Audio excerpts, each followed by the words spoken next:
और ये पूरा का पूरा ऑपरेशन बहुत फिल्मी तरीके से किया गया है। ऑपरेशन के अंदर शामिल किसी भी एजेंट का इजरायली सरकार से कोई भी संपर्क नहीं। फ्रांस के होटल के अंदर 11 राउंड फायर होते हैं और मोसाद द्वारा तैयार गई हिट लिस्ट में से एक नाम काट दिया जाता है। जैसे ही महमूद अपने घर लौटता है, कॉल बजता है, कॉल उठाता है और उठाते ही उसकी डेथ हो जाती है क्योंकि उस फोन में ब्लास्ट हो जाता है। उनका पैटर्न ये था कि वो मौत से कुछ दिन पहले मरने वाले के परिवार के पास एक गुलदस्ता भेजते थे। कई मर्दों ने तो औरतों तक का भेष धारण कर लिया और रातों रात बिल्डिंग में घुसकर 3 लोगों को मारकर लौट भी गए।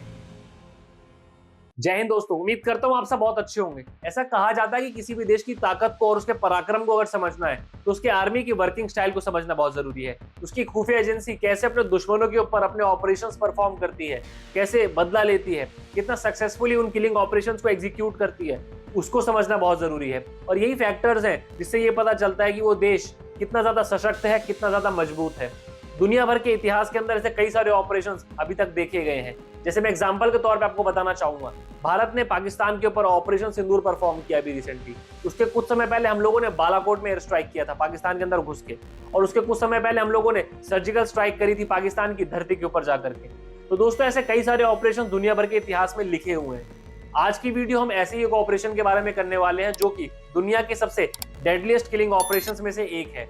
ये दुनिया का सबसे लंबे चलने वाला ऑपरेशन था।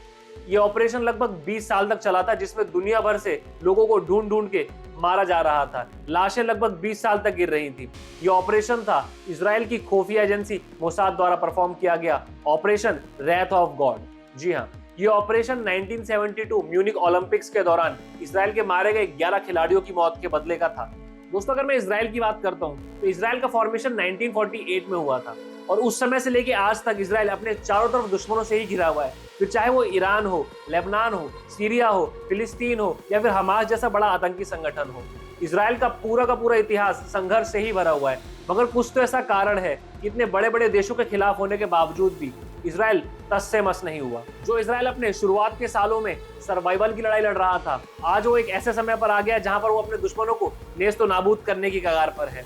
कई बार तो ऐसे मौके भी आए हैं जहां इजराइल ने मात्र एक हफ्ते के अंदर अपने 3 दुश्मनों को जंग में हरा दिया है। इसका सबसे बड़ा कारण है इजराइल के डिफेंस फोर्स और उनकी खुफिया एजेंसी मोसाद। इनके ऑपरेशन, इनका वर्किंग स्टाइल पूरे दुनिया के अंदर फेमस है। ये बात है 1972 की। जर्मनी के म्यूनिक शहर के अंदर ओलंपिक्स के खेलों का आयोजन किया गया।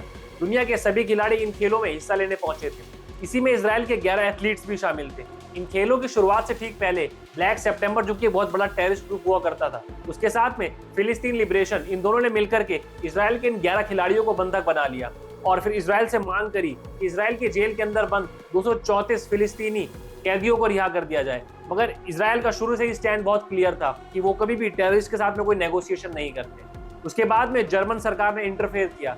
जर्मन ने एक ऑपरेशन चलाया जिसमें उन खिलाड़ियों को छुड़ाने की पूरी कोशिश की गई। उधर इजराइल भी पूरी कोशिश कर रहा था कि इन सारे खिलाड़ियों को छुड़ा लिया जाए।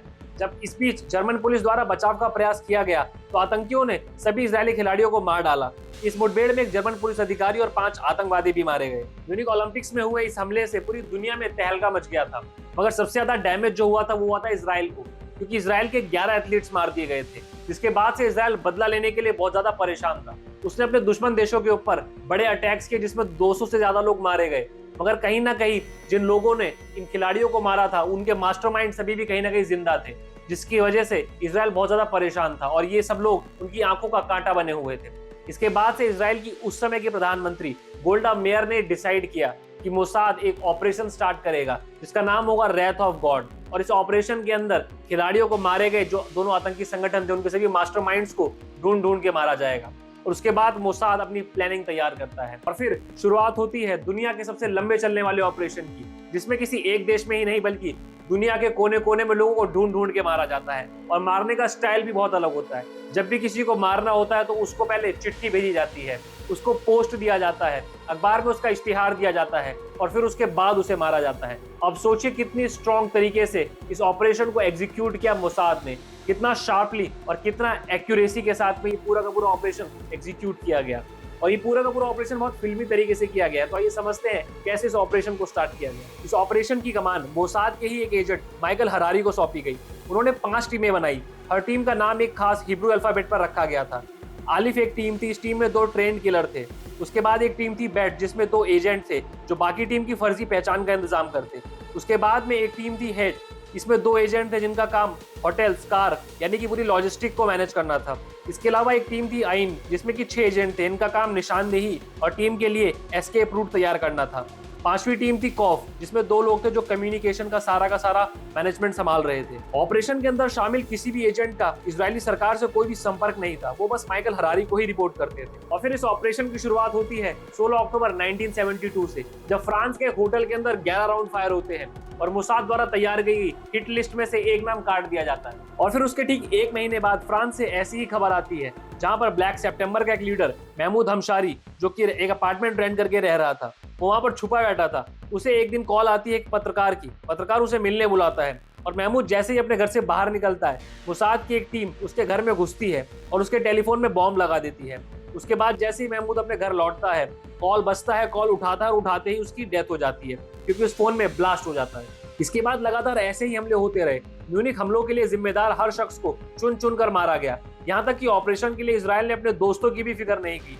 मोसाद ने बेरूत की अमेरिकन यूनिवर्सिटी में काम करने वाले एक प्रोफेसर तक को मार डाला, जिस पर उन्हें शक था कि उसने म्यूनिख हमलों के लिए हथियार पहुंचाए थे। पेरिस में घर लौटते वक्त उसकी हत्या की गई। पुलिस के अनुसार उसके माथे में और सीने पर एक खास शेप से गोलियां मारी गई थी, मानो मारने वाले ने किसी संदेश देने की एक कोशिश की हो। और इसमें एक सबसे डिफरेंट चीज जो देखने वाली थी वो पैटर्न था मोसाद का। उनका पैटर्न ये था कि वो मौत से कुछ दिन पहले मरने वाले के परिवार के पास एक गुलदस्ता भेजते थे, साथ में एक कार्ड जिसमें लिखा होता था, हम ना भूलते हैं और ना ही हम माफ करते हैं। इसके अलावा अखबार में शोक संदेश छापे जाते थे जिससे मरने वाले को पता चल जाता था कि अगला निशाना वो है। ये डराने का तरीका था और काफी हद तक कारगर भी था। लगातार हो रही हत्याओं से घबराहट फैल चुकी थी, जिसके चलते एक बार मोसाद की लिस्ट में शामिल 3 लोगों ने खुद को लेबनान के घर में ही कैद कर लिया और बाहर एक बहुत सिक्योरिटी फोर्सेस का अरेंजमेंट कर दिया। मोसाद ने इन तीनों के लिए एक और स्पेशल ऑपरेशन का प्लान किया जिसका नाम था ऑपरेशन स्प्रिंग ऑफ यूथ। इस ऑपरेशन के लिए इजराइल नेवी, एयरफोर्स का इस्तेमाल हुआ।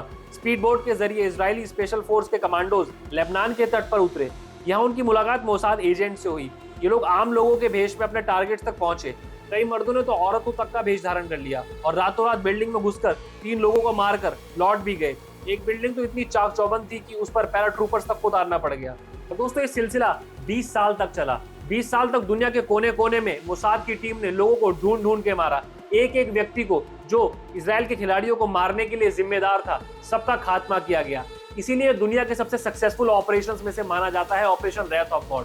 आपको बताना चाहेंगे इस ऑपरेशन के अंदर जहरीली सुई, मोबाइल फोन बॉम्ब, ऐसी ऐसी चीजों का इस्तेमाल किया गया जिसकी कोई आम इंसान कल्पना भी नहीं कर सकता। और यही वो समय था जब पूरी दुनिया ने मोसाद की पावर को देखा, उसकी पावर को समझा। और शायद यही एक कारण है कि आज मोसाद दुनिया की सबसे खतरनाक स्पाई एजेंसीज में से एक है।